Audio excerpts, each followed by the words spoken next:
আবারও একটি বছরের অপেক্ষায় থাকবে আপামর বাঙালি। আজ বিজয়া দশমী এবং এই 4 দিনের আনন্দ মাকে বিসর্জনের মধ্য দিয়ে সেখানে সমাপ্ত হবে।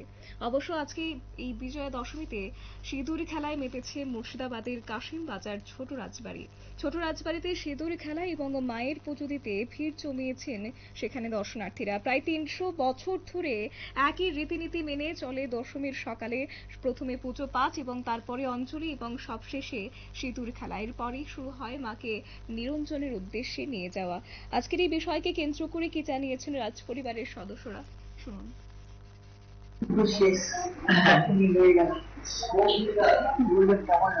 পুজো শেষ, মা তো সবসময় সঙ্গে আছেন।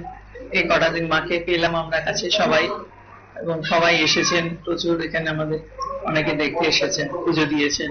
সবাই ভালো থাকুন, সকলের জন্য অনেক অনেক শুভেচ্ছা। হ্যাঁ, একটু পরে সিঁদুর খেলা হবে। আমাদের এখানে অঞ্চলের মহিলারা আসেন, বৌজিরা আসেন, সবাই মায়ের সিঁদুর নিয়ে সবাই সবাইকে সিঁদুর পরিয়ে দেন।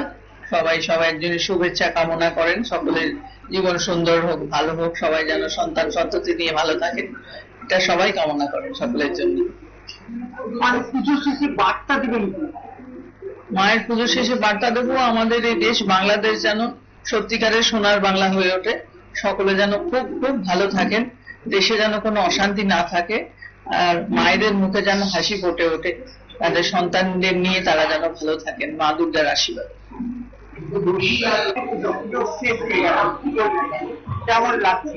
এখনো তো পুজো কিছু বাকি আছে, সকাল থেকে বিভিন্ন দেবদেবীর পুজো হচ্ছে। এরপরেতে আমাদের অঞ্জলি হলো, আরো কিছু আমাদের গেস্ট আছেন তাদের অঞ্জলি হবে। এই সমস্ত হয়ে যাওয়ার পরে তারপরে দশমীর যে বিসর্জন, সেই মন্ত্রোচ্চারণ করে সেই প্রক্রিয়াটা হবে।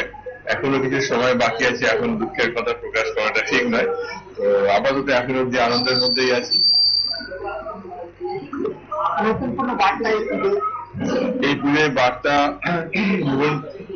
দুর্গা পুজো আমার ঠাকুর দাদা বলতেন একটা উৎসব, সবাইকে নিয়ে উৎসব করা এবং উৎসবের সবাই সম্মিলিত হয়ে আমরা যে আমাদের মধ্যে যে শুভ চেতনা আছে সেই চেতনাটাকে জাগরণ করাই হচ্ছে মেন উদ্দেশ্য, যাতে সমগ্র জাতি, সমস্ত সোসাইটি আমরা শুভ চিন্তা নিয়ে সারা বছর চলতে পারি। এইটাই হচ্ছে পুজোর মূল মন্ত্র।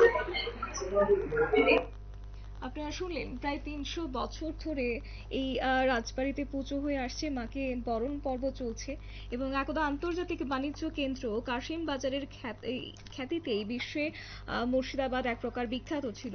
সপ্তদশ ও অষ্টাদশ শতকের বঙ্গদেশের জগৎজোড়া খ্যাতির নেপথ্য ছিল বন্দর শহর কাশিম বাজার। শিক্ষা, সঙ্গীত, সাহিত্য, নাটক প্রসারে কাশিম বাজারে মহারাজা কৃষ্ণনাথ তাঁর বাল্য বিধবা শ্রী রানী স্বর্ণময়ী দেবী ও নিঃসন্তান দম্পতির ভাগ্নে মহারাজা মণিচন্দ্র নদীর অবদান আজও অম্লান, এবং তাই সেই রাজপরিবার আজও প্রায় বিলুপ্ত। তবে রাজকীয় দুর্গাপুজো দীর্ঘদিন বন্ধ। বহরমপুর শহরে কাশিমবাজার এলাকায় সেই ঐতিহ্য অবশ্য বহন করে চলেছে কাশিমবাজারের ছোট রাজবাড়ি। নিয়ে নিচ্ছি ছোট্ট একটি বিজ্ঞাপন বিরতির, সঙ্গে থাকুন।